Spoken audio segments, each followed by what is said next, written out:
Welcome to the Conduit Deeper podcast, a podcast that takes a deep dive into the details that surround our current sermon series, from current events to fascinating finds to conversations that take us deeper into the Word. Thanks for joining us.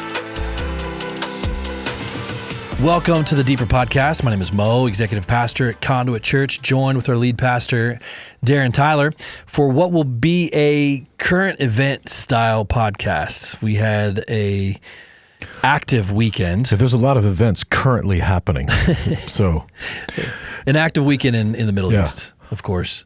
And I know that, so I've had multiple people texting me over the last couple of weeks about whatever their church, and nobody's talking about it. And there's this part of me, I'm just curious what you think about it. But so on the one hand, like churches in our community, whatever, that like not everybody's a, political junkie.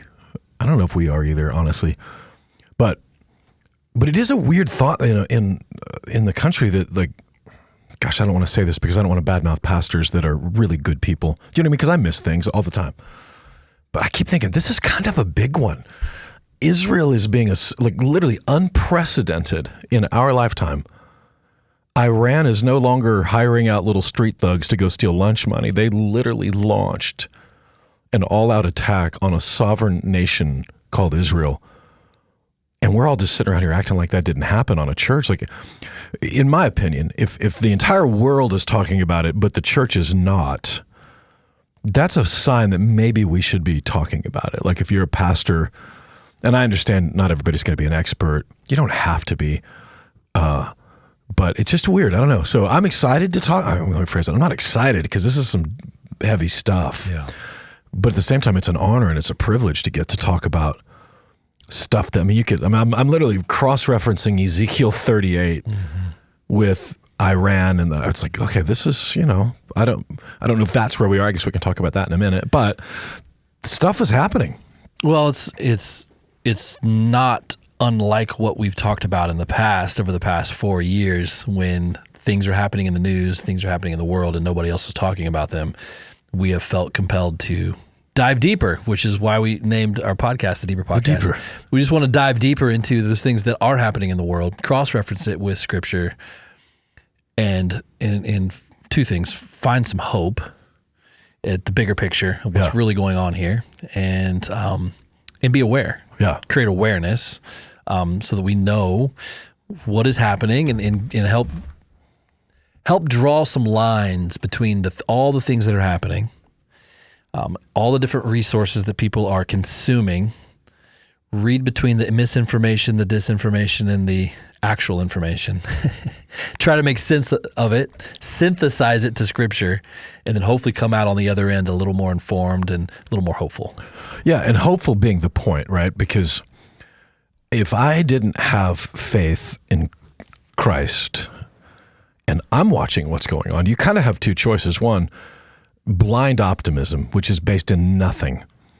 Like, to me, that would be like the Joe Rogans of the world, right? That they, it's going to be okay. Humans always figure this stuff out. Although, sidebar, I did hear in an interview with him talking about how he just works himself up late at night, doom scrolling, thinking about his kids. It was one of his later interviews here. But point is, even if you're blindly optimistic, at some point when the lights go off, the music stops, whatever, there's a sense of foreboding that is legitimate. And without Christ, I don't know how you're not a nihilist. Right.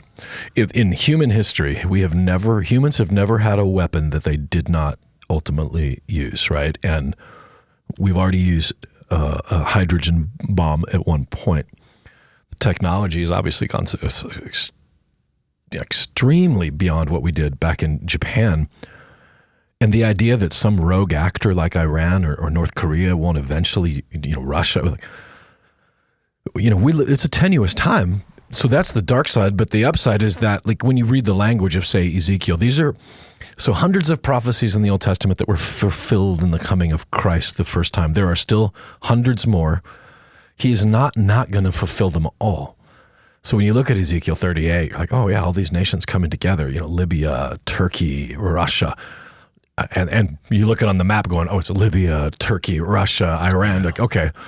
So there's hope in it, because in the middle of all that in Ezekiel, he says to Gog, the leader, the prince of Magog, I'm going to put a hook in your jaw and drag you down in, which it makes so much sense. You're looking at it now going, these guys have done a deal with the devil, right? They've done a deal with a rattlesnake, which is Iran and Syria, Damascus. These are where all these radical jihadist organizations are.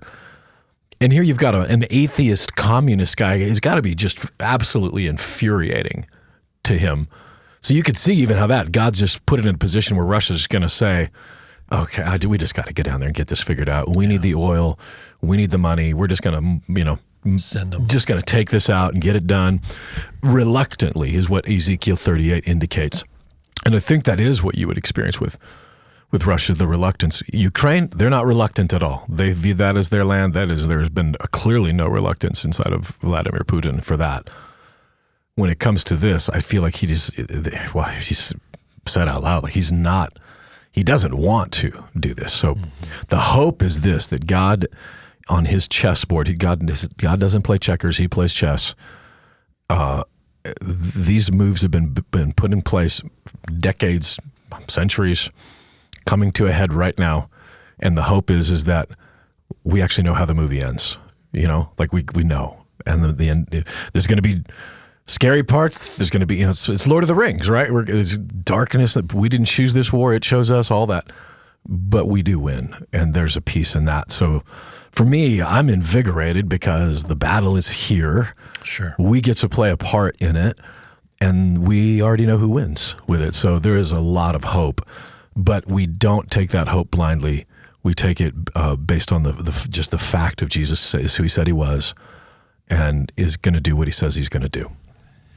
In case you missed it, on Saturday, Iran directly attacked Israel. We'll get into those details in just a second. But, as I was kind of checking some news feeds and scrolling through some different resources that I pay attention to regarding the Middle East, it was about Saturday afternoon, the 13th, that I started noticing a ramp up in conversation and alerts that Iran was going to make a move in the coming hours through the overnight.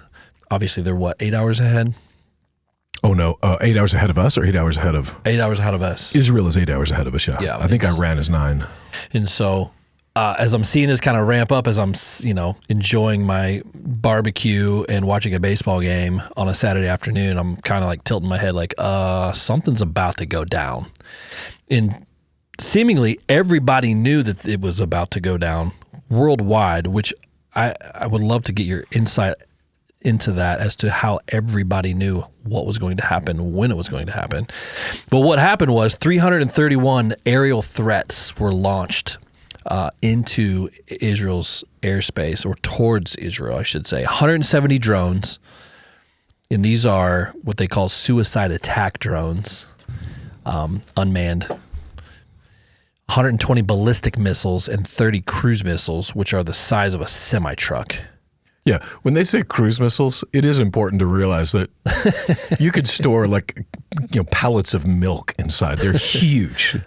Massive missiles. I mean, literally the size of probably 1.5 to 2 school buses. Yeah. I mean, these are large missiles being launched. And they were fired from Lebanon, Iraq, Syria, Yemen, and, of course, Iran. Yeah. 5 different countries, all surrounding Israel from every side, including a bit of a surprising one of being Yemen, which is really being occupied by the Houthis. Yeah. Surprising 10 years ago, for Sunday, not such a surprise. They're literally like the intern for Iran. Iran has, and candidly, they stole a play from the United States. If you've never read a book called Confessions of an Economic Hitman, highly recommend. Honestly, I'm not even sure how this guy's alive. But he was basically going back through the 60s, 70s, 80s of our government and CIA and how we outsourced our wars to others. It goes back into the 60s, the Bay of Pigs, the whole thing. Anyway, that's what China's doing right now, and it's what Iran is doing right now, which is they are attacking Israel by using their interns, which is Hamas, Hezbollah, and in Yemen, their organization is called the Houthis. And any one of these, when you hear any of these names, in America, the only one that we know the most, right, the one that would be either Al Qaeda or ISIS. Okay, those are the ones that we know the most about because of the attention they got. Every one of these organizations, from Hamas, Hezbollah, Boko Haram in Africa, they are all sharing the same ideology as Al Qaeda or the Taliban, and that is the view of the world with an Islamic caliphate that controls not just Israel but the world. Israel is just the first stop on their journey to world domination.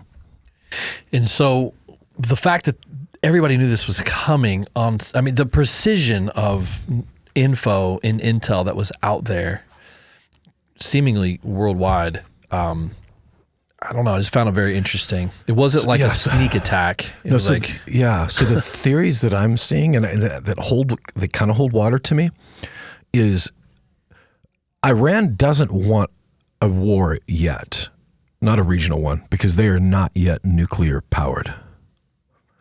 Maybe let's back up just one tick. Why did Iran launch this? It was in retaliation. Yes.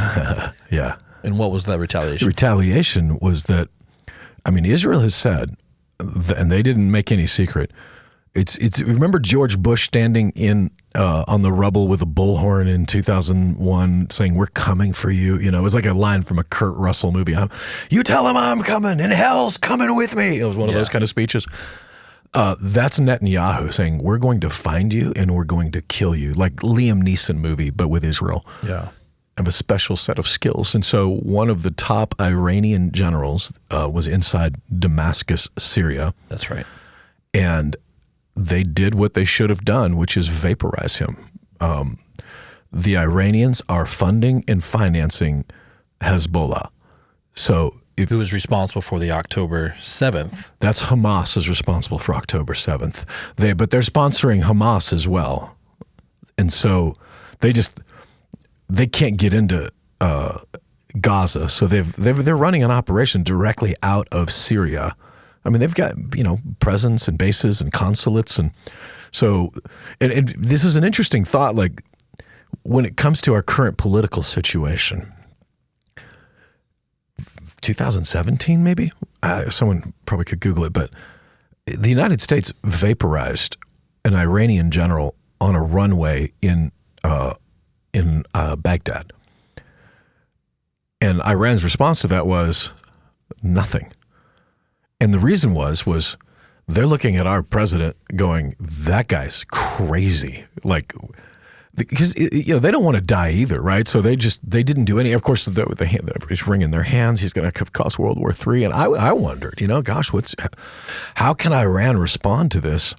And the answer was they just didn't, because they're scared to death of Donald Trump. I mean, if the downside of CNN being completely unhinged is also the upside of them being unhinged, which is whether you're Kim Jong-un in North Korea, Ahmadinejad in Iran. It's not Ahmadinejad anymore. They're the Ayatollah, whatever. All they know is that dude is just unhinged. In their world, he's unhinged and crazy, and we're not going to screw with him. He's like the guy in the schoolyard that nobody messes with because we don't want to get killed. Now we've got a geriatric guy that is in seemingly advanced stages of dementia. I'm not making a political statement. I'm just making a medical fact. They're not scared of our president at all.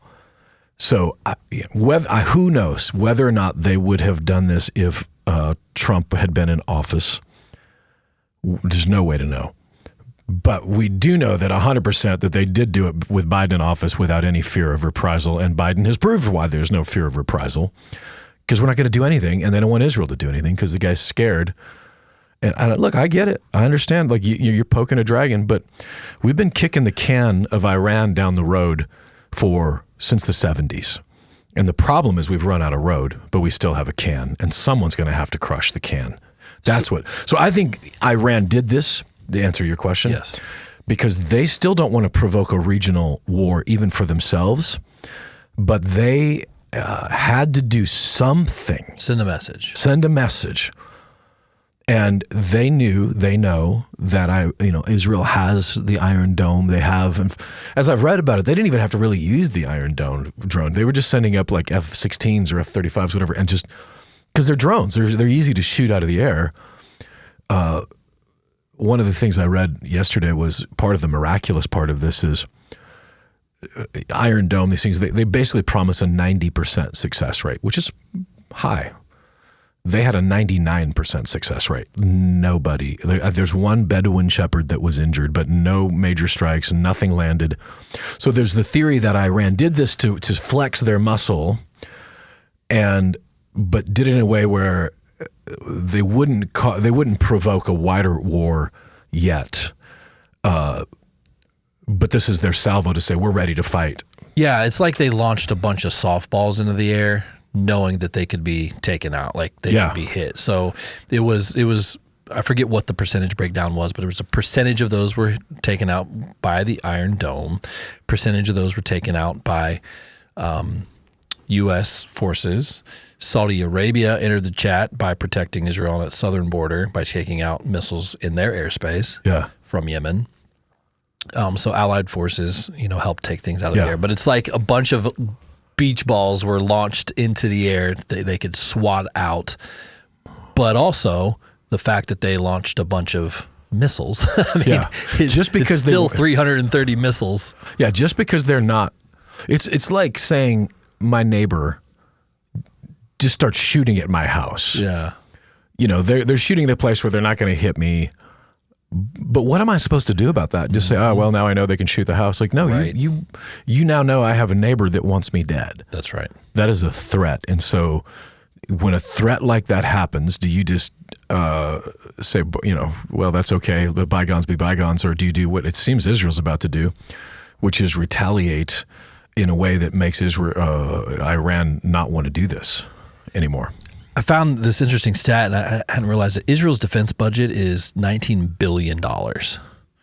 Iran's defense budget, any guesses? No, I have not. $7 billion. Interesting. I mean, it's a disparity in money. It doesn't shock me. The fighter and attack aircraft that Israel has is 340 F-35s. F-35s are the most advanced fighter jet in the world. They have 340 of them. Is that what Tom Cruise was flying on Top Gun? Was that an F-35? Probably. Actually, I don't think they were that old. I don't know. We need to get our worship pastor Jason Kuhn in here because he knows all of this. He is such a plane nerd. And so is my dad, actually. He would be so disappointed at me that I don't know the answer to that question. But 340 of the most advanced fighter jets in the world is what Israel has on hand. Iran, on the other hand, have 288, so less, but they only have F-4s, F-5s, and F-14s. These are planes that were developed in the 1960s. So far less impact from their aircraft. Now, the biggest difference, though, is their active military personnel. Israel, being a much smaller country, has about 170,000 active military, which is less than I thought. If I'm being honest. Well, it's a country of 8 million people. Yeah, so I think 8. Yeah, I think that's right. But 170 active military, it just seemed less than I thought. Iran has 600,000 active military, so more than it's about 3.5 times the active military personnel available to them. So there's strengths and weaknesses, but the sophistication of Israel's military hardware far exceeds Iran. Yeah, I mean, when it comes to the technological advancements, and if someone wants to do the work of Googling it, I would encourage you to do it. But the amount of things that Israel has invented, technologically speaking, that we just take for granted on a daily basis that was invented in Israel are myriad, but one of them is just the technology. I mean, one of my friends here in town, I don't know if I can say names, crud. He owns a fiber optics company, and one of his biggest clients is Israel. and they spend an enormous amount of money on, and this is for laser-guided technology to take out weapons. Because when you're talking about like the Iron Dome, I've only seen it once in action, and there was a moment where I had to remember, oh, I'm not watching fireworks from the Grove next door. Like this is it's a bullet shooting a bullet in the sky. I don't know how else to explain it. Like but you're watching these explosions up in the sky, and it's literally, here comes a missile coming in, and then the Iron Dome comes up and takes it out. It's an air defense system. Well, do you remember the history of this? When it was put in? 30 years ago, as I recall. Was this under a joint operation with the United States? I feel like it was designed in the U.S. and outsourced to them. Yeah. What do you remember of it? I don't. I just all I remember is I believe the U.S. Helped either fund or develop it. I'm a little late on that. It was 2007 was when it was originally launched. Okay. But I feel like I remember reading about it in 2005. Maybe that was when it was developed, and then deployed by 2007. It's incredible technology. 100%. It's unbelievable technology. And they have these great names like Arrow 2, Arrow 3, David Sling is one of the ones they call it, which is, and that's the one that intercepts short to medium, so they've definitely got their biblical language wrapped around it. But 99% of what they shot in was taken out. And so, the question that nobody knows, because it's Iran and because it's a jihadist death cult, is what did they intend to say? Because they're not going to tell us. And what we do know is this, and I'm, for whatever reason, like, I'm grateful because Iran finally has stopped pretending that they're not involved. Like they were going with the plausible deniability thing. We know now, like when you see people, and this is hey, I feel like this is a good rule of thumb. There's a little pro tip for life. So you young men, listen up. If Iran thinks it's a good idea, you should probably do the opposite of what Iran thinks, right? A jihadist death cult, if they're the ones saying, well, yeah, this is what we should do, it's not complicated. Just do the opposite of that. Like, Iran is not a country that we could, should, or would want to model ourselves after. I mean, they literally hang people from cranes in the middle of the city for shoplifting or for suspicion of homosexuality or for adultery. They literally, like, we have our construction crew. We're about to start moving some dirt around here. There's going to be some front end loaders. They'll literally tie a rope around someone's neck and lift them up on a bucket truck and hang them in the middle of a public square to make a statement. That actually there was a little article this week about an uptick in enforcement of what women are wearing in Tehran.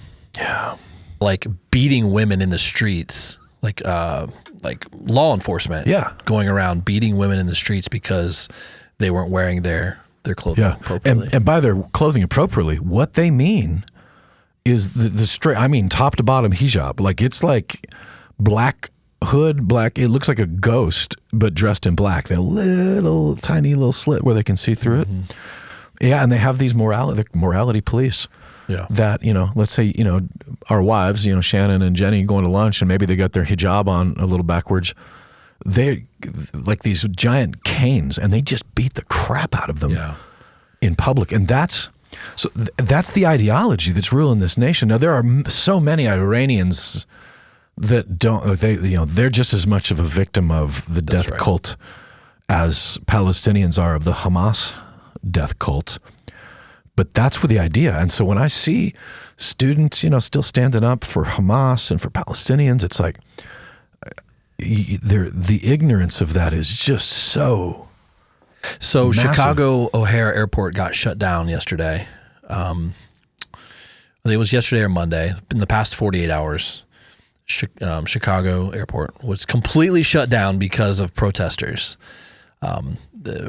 in support of Hamas support of Hamas and against Israel, blocked the roadway into the airport completely, to the point for so long and held their ground for long enough for passengers to abandon their cars, to try to carrying their suitcases. This is in Chicago. This is America.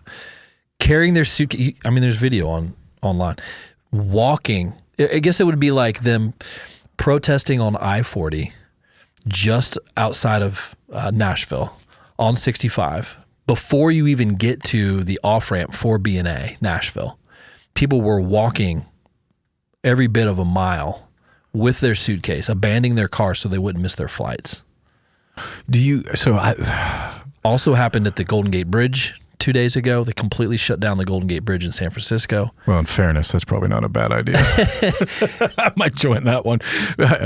Down with Hamas, but still we need to shut down San Francisco too. And the same thing in New York City. They shut down the Brooklyn Bridge. How stupid. Okay. Now, this is me presuming. Maybe you could help me clarify.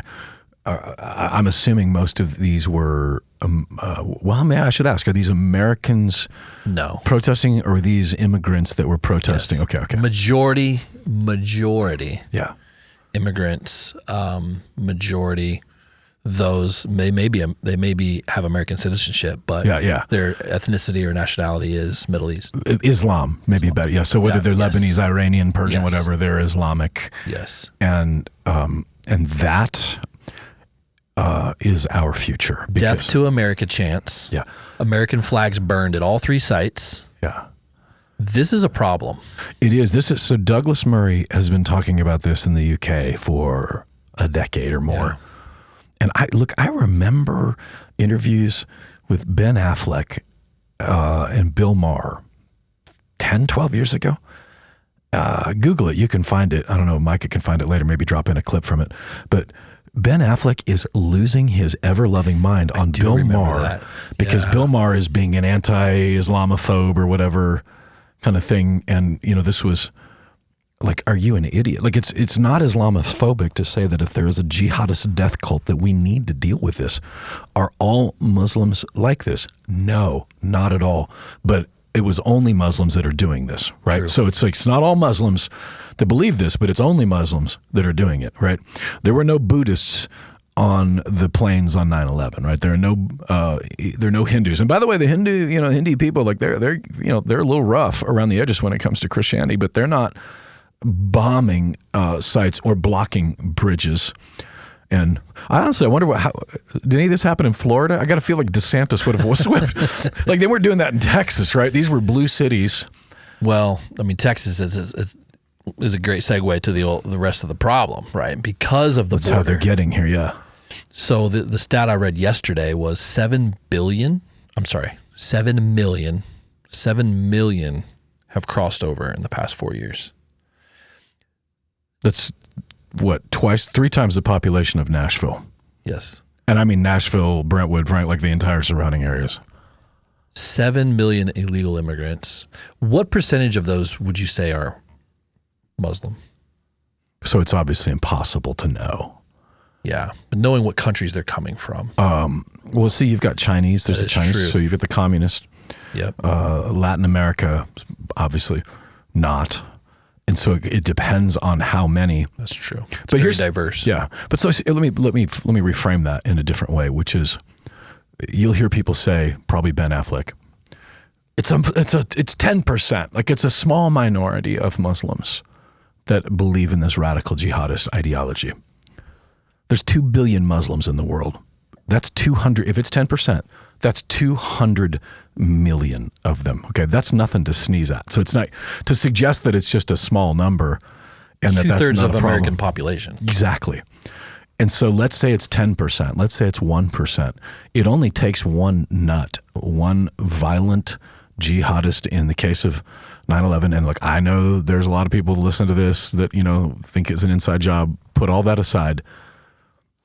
There were 19 hijackers that were all from Saudi Arabia. They were all Islamic radical jihadists. Actually, one was from Morocco. The other 18 were from Saudi Arabia. It only took 19 of them, right? So honestly, if it's a smaller number, that's more dangerous because of what they could be doing. And the fact that our current administration is not talking about this, you and I both would say, I think we both agree, that I am all for a legal process of immigrating into our nation. 100%. I would give an interesting amount of money to get some of my friends out of Haiti right now. Yeah. And I can't because our system is so broken that it rewards people who sneak in as opposed to who go through the right way. So human nature, we've literally, the Biden administration, and it's not, I mean, it's Biden, it's Obama and Trump, whatever. The system, if we would have spent the amount of money we've spent on other nonsense things and just building up a process of judges, of people that can vet and can create a way in here, that's a whole different conversation. But that's not what happened. All we've done is opened the door and everybody's on the honor system. Heck, I was 19 once. I'm on the honor system. I might pay this ticket. I don't, it's like. And they're given a debit card and hotel rooms. Yeah. Of which they are now revolting against. There was another protest in Manhattan, or not Manhattan. It was in New York yesterday. A large number. I mean, it was like in the thousands, tens of thousands were huddled up at somewhere downtown New York against one of the federal buildings, demanding better living money. situations. Yeah. Better living situations. That the hotels that they have been put up in aren't good enough. Wow. And they had a revolt on their hands. I mean, it was the things that we're seeing out of these large cities they're frightening, if I'm being honest. And I have a feeling will only continue to ramp up throughout this year. Well, I mean, I'm not I ain't no mathematician, but if it's 7 million in the last, 4 years? Yeah. I mean, that means in another 4 years, conceptually speaking, that's another 7 million, probably more. Like, it feels like it's getting larger and larger, especially because word's out. Yeah. My Haitian friends know if they can get to Mexico, they can get across the border. They might be able to stay. Yeah, and they say might only because the Biden administration, for whatever reason, has decided that Haitians don't get to stay. I think they've calmed that a little bit. But the point being that word is out. And so all you got to do is get to Mexico, and if you're from a Middle Eastern country, it's pretty easy to get in and out of there. And especially if you have been sent there by one of these rogue organizations like ISIS, who, by the way, still exists. Taliban still exists. If these guys are sending people in here, they've made no secret. Right. Yeah. The death to America chants and burning of American flags in our large cities over what happened this weekend. They were doing that in celebrating in what Iran did over the weekend. Yeah. That is a big problem. Yeah. So if you're talking about Islam being moderate, yada, yada, the Islamic problem, and I would bet we have exactly 0 Muslims that listen to our podcast, but just in case, if you're a Muslim or if you have Muslim friends, the problem that a Muslim has right now is this. You can't say that, Hamas is bad, but we really are, Israel's the real bully. You have to at some point realize that the radical jihadist ideology is not just an Israeli thing. It's everywhere. The amount of Christians being killed in Nigeria, in Malawi, in Burkina Faso, by radical jihadists who don't even know Jews. They're just killing it. So it's not just Jews. It's anyone that is not Muslim. It's Mohammed, convert or die. That's it. Those are your options in the radical. That's why someone like Osama bin Laden would want to take out America, because that's the way to get us to convert. And if we're not converted, we're supposed to go to hell anyway. It's baked into their theology. And if you're a Muslim and you're not speaking up about that, it's either A, because you believe it and you don't want to say it out loud, B, you don't know about it at all, or C, you're just a coward. But you've got to say something. This is the problem of Islam in the UK. It's the problem in Europe. And it's the problem here. It hit there first because it was a whole lot easier for Islamic refugees to find their way to Europe across the Strait of Hormuz or whatever, getting in, just Strait of Gibraltar. But they now can get here as well, and they are here. And we don't live in fear on a daily basis, but we've got to be aware that this is the future. And for us as believers, here's what we continue to bring Jesus to Muslims. Yes. Continue to bring them to the ideology that, the reason that a Islamic jihadist will commit, suicide in an attempt to, I think I've shared this on this before, but it's worth repeating. If you live in a world where the only way you get into heaven is with one good work more than one bad work, there's one guaranteed way in. Ours is grace. Theirs is martyrdom. So you get a young guy that has done some bad things. He has one guaranteed way that he can get into heaven with his 72 virgins, and that is through martyrdom. And that is a dangerous, dangerous belief system. To, again, the opposite of Christianity and Islam. They're complete opposites. Christianity says we can, speed the return of Christ with love, with the gospel. They can speed the return of the Mahdi, the 12th Imam, depending whether you're Sunni, Shia, with bloodshed and violence. Those are not the same thing. We do not serve the same God. And this is a demonic aberration that started 600 or 700 years after the birth of Christ, after the death, burial, resurrection, that came along and said, Jesus got it wrong. We now know, and everything is the opposite. It's, Jesus says love, Islam says slavery. Like they're just not the same thing. Yeah, so paint that picture just with a little more detail. So why are they picking a fight with Israel? Why do they want Israel eliminated? Yeah, right. There's two answers to that. One is anti-Semitism. Let's do the spiritual one first, is just demonic. Like it's demonic, right? From the very beginning, which is why, you go all the way back to Abraham, right? Isaac and Jacob, they would not say it was Jacob. They would say it was Esau, right? They literally, the path to the Jewish faith and the path to the Islamic faith both started at Abraham. In fact, if I remember right, the general that they just vaporized in Damascus, his name was Ibrahim, which is Arabic for Abraham. Right. So that said, Satan let's take it to Genesis. Through her seed will crush your head. Speaking of Eve, right? And so from the very get-go, there's the attempt to destroy the seed of Eve by the seed of Esau. Like it's why, like in the scripture, I think it's New Testament, where it talks about Jacob I've loved, but Esau I hated. Like it wasn't that's God's words. It's not an arbitrary or capricious statement. Like Esau, like the Edomites, like they were bent on the destruction of the Jewish people, because inside of the Jewish bloodline is where Messiah would come. So spiritually speaking, demonically speaking, that's my opinion as to where the darkness comes from. And then the way that it manifests in the real world is that from the Islamic side, they, when you're driven by a death cult ideology, convert or die, Israel represents the opposite of that. They are the one nation in the Middle East that is not controlled by whether it's Arabic, Lebanese. It's one thing it's important to say. All Muslims are not Arabic, and all Arabics are not or Persians. There's different people groups, like the Turkish, the Turks, the Kurds. They're all Muslims, but it's not like one people. Arabic is a language and a people group. But like Persians might speak Arab. Actually, they speak Persian. There might be countries that speak Arabic, like Morocco, whatever, but they are Moroccan. They're not Arabic, if that makes sense. So when it comes back to Iran, why are they doing this? Why do they hate them? It's from, they are driven by the ideology from the return of the 12th Imam. Their version of the eschatology is that they can make him return quicker by destroying they call them the little Satan and the great Satan. In America is the great Satan.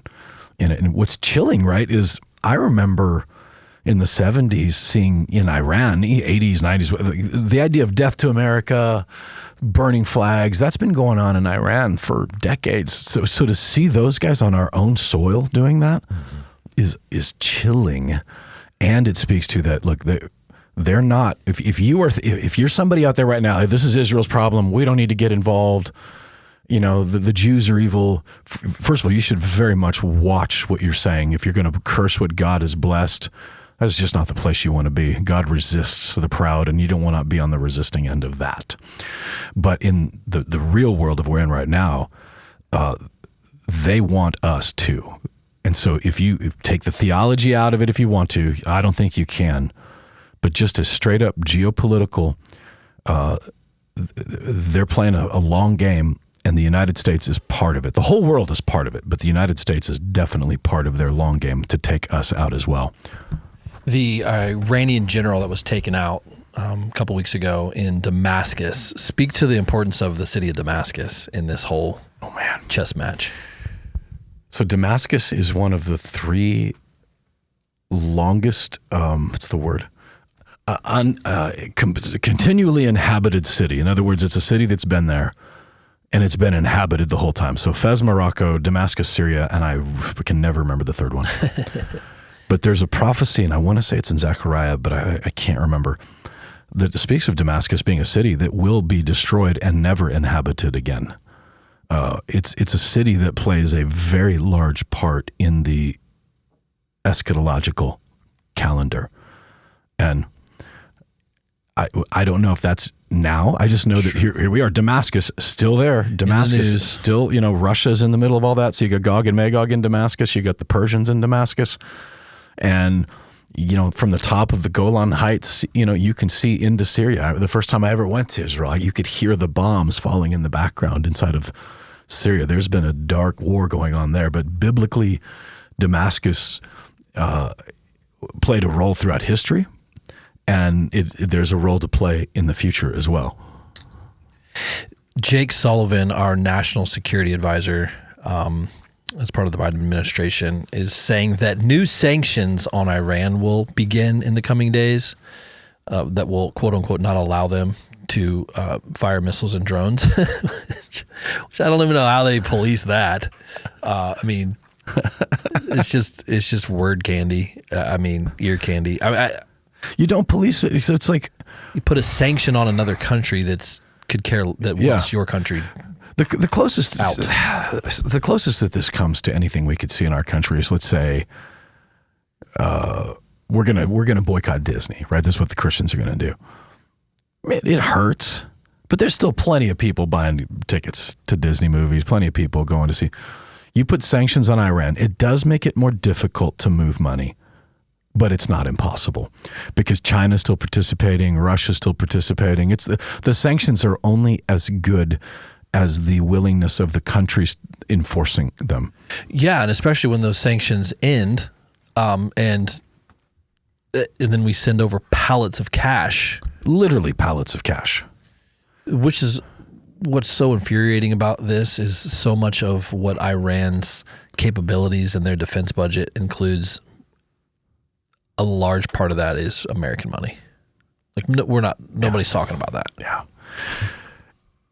It's so, if you were to make a movie, nobody would be like, nobody believe this. That the president of our country would say, yeah, we're just going to be really nice to them.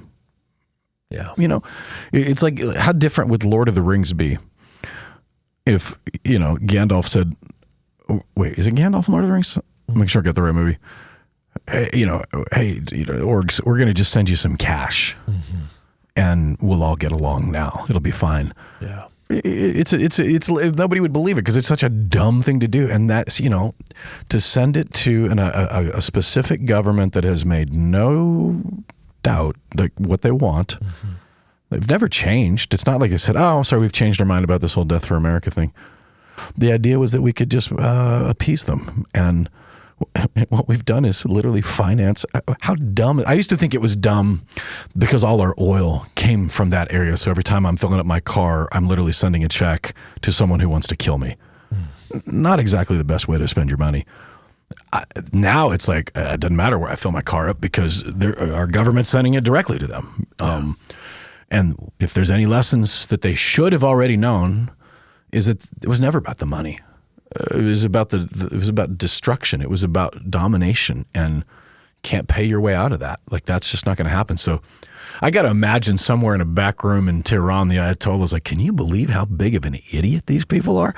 They're sending us money. Like, they're paying for us to destroy them. Like, it's so insane. Yeah. Again, madness and Satan go hand in hand.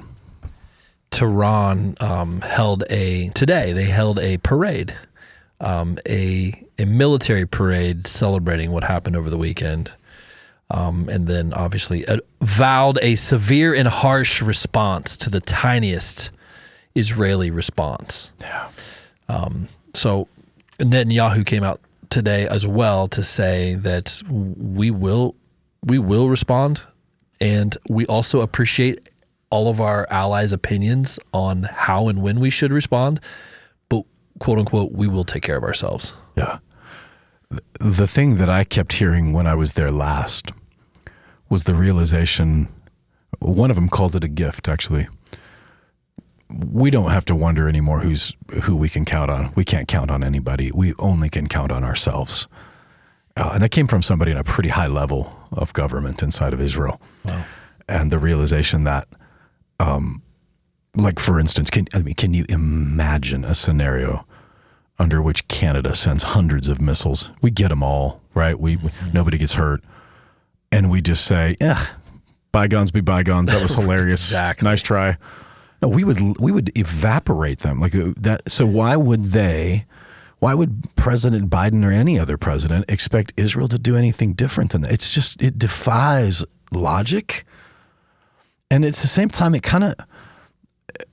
just goes in line with how the world has treated Israel for so long. I mean, when you look, I just pulled this up this morning because I was trying to get the right number, but the amount of, I've talked about this before, but the amount of UN resolutions that have been filed against Israel are in the hundreds.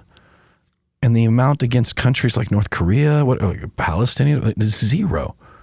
The one government that is providing at least some sense of like democracy in the Middle East, and they're the ones that we're going to be sending condemnations to. And of course, the UN is worthless. This tits on a board. Like they're not going to do any good.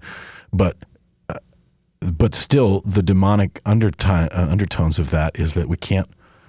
We're going to condemn Israel, but we're not going to condemn the guys that are killing homosexuals by throwing them off of buildings. Like, on what planet other than hell does that even exist? And if I thought I'd say this. I had a conversation with someone yesterday, and they were like, it's kind of complicated. I'm like, no, it's actually not complicated. That's the beauty of where we are right now. This is not complicated. Do you want Iran's future for the world, or do you want, do you want Medina, or do you want Jerusalem? Like, which future do you want for our world, right? Which mountain? Is it Sinai, right? Is that... Or I can't remember the name, the mountain that Muhammad climbed. But there's two mountains you get to choose between them, and I'm not choosing the one that puts my wife in a burqa. I'm not choosing the one that treats my children like property, right? I'm choosing the one that views all humans as equal. It's not that hard. Are there Christians inside of Palestine? Yes. And should we pray for them? Yes. And should they blame Israel for their problems? No. They have an enemy. They're called Hamas. They're called the Palestinian Authority. It's the same thing in Iran. Do they believe that, who's their enemy? Who's oppressing them? Is it the United States, or is it the like ISIS, like that? It's not complicated in Iraq when ISIS is killing people, and it's not complicated in. The only thing that makes it quote unquote complicated is the fact that there are Jews involved, which actually then makes it even more easy, which means if that's the only difference is that they're Jews and they're not Kurds, and that's anti-Semitism, and so we're done here. And I have zero patience right now for anyone. I'm not saying Netanyahu, there's no such thing as a blanket support of any government, but I'm saying that the common sense of my brothers and sisters in Israel, my friends over there, I have zero patience for anti-Semitism for them there or here. Yeah. Spain entered the chat this week. I mean, they've been chatting for a little bit about this, but this week they said, actually, I think it was today, the president wants to declare Israel, the area of Israel, right, a Palestinian state, an official Palestinian state. And he's got 3 other countries that want to jump on board with him with this. And basically he's saying, if no one else will join us, we'll go alone. To say that Palestine should be recognized as an official state. Obviously, that draws some pretty hard lines between Spain and Israel, and he was pretty boisterous about it, which I found interesting. I didn't see that coming, to be honest. I hadn't been paying attention, I guess. But why is the president of Spain so aligned with this? Well, there's a line in Tombstone where Doc Holliday and Wyatt Earp, they had this little, and this guy was that Wyatt Earp had just slapped around or whatever and had his gun, and there's a moment where Doc Holliday looks at him and goes, "Oh, I'm sorry, I forgot you were standing there. You may go." Like, that's Spain. I'm like, "Oh, I forgot they were standing there." Yeah, you may go. like Spain. Like, what? You suddenly have an opinion is Spain. The only thing that I don't know a whole lot about him, but I would be willing to bet that somewhere in his life are either Muslim family, Muslim people in the cabinet. So, like, when South Africa decides that they're going to condemn whatever he went in, it was a Muslim government official making this statement. She's a lawyer, so there's definitely a Muslim background to it. When I think Pedro Sanchez, I think, wasn't he a character on Napoleon Dynamite? Am I remembering that there was a Pedro Sanchez on the Napoleon Dynamite? Right. I'm embarrassed if that's true that I would even vote for Pedro. Remember that. But it's hard to say if that's it, which it could be that, and the other could be, actually, this is probably more likely if it's Spain, probably way more likely. He probably comes from a very highly educated Ivy League background. Because when you look at the anti-Semitism right now you're seeing on most campuses, the more expensive and the more elite the university, the more, Vanderbilt, right? The more expensive, then the more there are these wacko pro-Hamas rallies, death to America stuff going on those campuses than where. So it's possible that's it as well. Yeah. Do your own research on that. Yeah. It was just shocking to see that they are leading this charge, and they want to declare it a Palestinian state by this summer. Wow.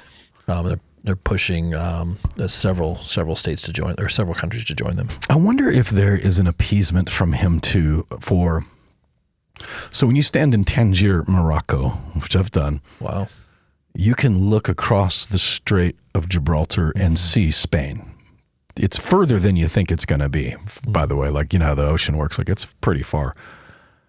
But because of that, an enormous amount of Muslim immigration is happening on his borders. If they can get to the fence, they let him in. And that's true of Greece as well. And so, they've got a little bit of a problem on their hand in that they've got a very angry populace. Yeah, it makes sense. Inside. So he might be doing some kind of an appeasement to those. This is all speculation on my part, but any of those three or something else that I didn't think about. We have the Israeli-Iranian conflict. We have the China-Taiwan issue that's happening out in the Pacific. And then obviously Russia-Ukraine, all of which continue to move forward. Those are all things to keep our eyes on in the middle of an American election year. So there's there's always something to be talking about. And it's sad to see what has happened just over this past week in Israel, just knowing that this is heating up. It is not going away. There's not going to be a ceasefire. There's not going to be, this is just not going to fizzle out. This is only going to ramp up, which should, cause us to pay attention, to be aware, and not ignore what's happening. Yeah. And as believers, as followers in Jesus, if you are carrying anxiety over it, then get your eyes back on Jesus. That's right. When my 5-year-old Ethan, we'd go in some pretty dangerous places. In hindsight, I'm thinking, I wonder if I could have had him taken away, like DCS. I don't know. Like, what are you doing with your son? I asked him, I don't know, it's been a while back. I asked him, man, were you ever scared? And it was just very flippant. He's like, no, I mean, you were there. I knew you had it. I think he said it this way: I would watch you, and if you were scared, then I would be scared.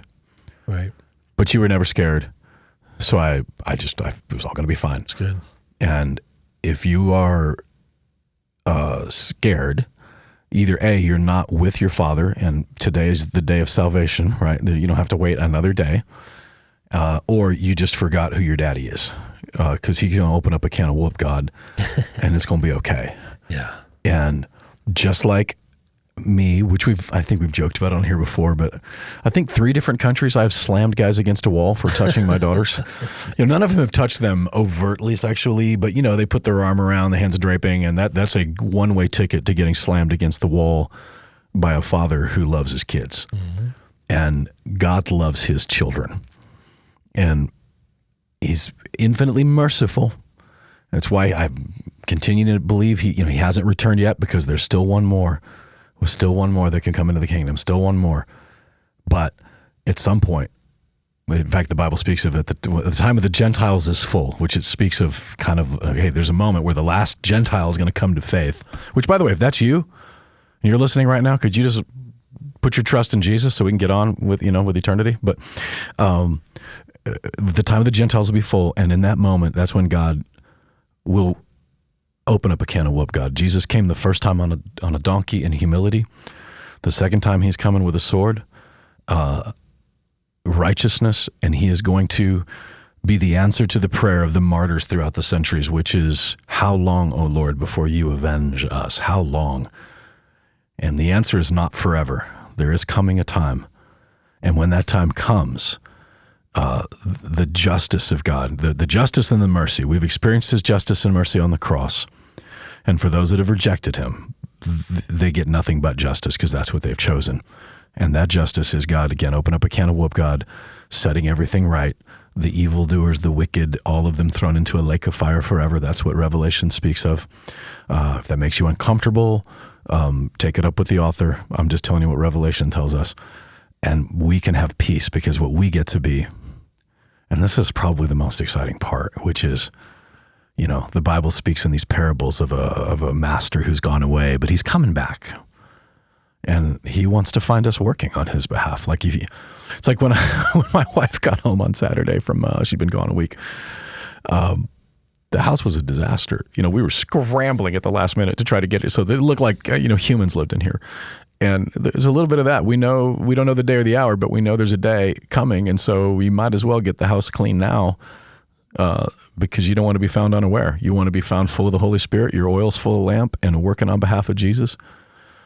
How cool would it be, if we're on a mission trip? How cool would it be if it's during a Sunday gathering, and that's when Jesus comes? But wherever it is, we want to be found working on his behalf, because he's invited us into it. It's this great privilege, and we get to be a part of the one more. It's a lot of hope in that. It's without Christ, there's no hope at all. Go dig your bunkers, get your, go find you a billionaire to be his cleaning guy, in his bunker or what. Those are your options. But in Christ, our options are occupy until he comes. Yeah, there's work to do with an eye to the sky. Thank you for joining us for this geopolitical update. There's a lot happening, and we want to keep you informed, and again, all through the filter of the Scripture. And as we keep our eyes to the sky, we'll keep our eyes to the Word as well. Some of you had mentioned that you got a chance to go back and listen to our Revelation series. Oh, really? We mentioned it last week. Huh. We were reminiscing a little bit of how we started, and you were right. For the record, you were right. When we started our podcast in the Revelation series was over the summer. And so that never happens, by the way. Fact checkers came through.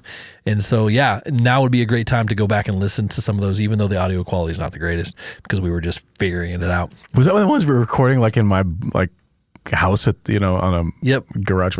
Yeah. With producer Micah or producer Caleb.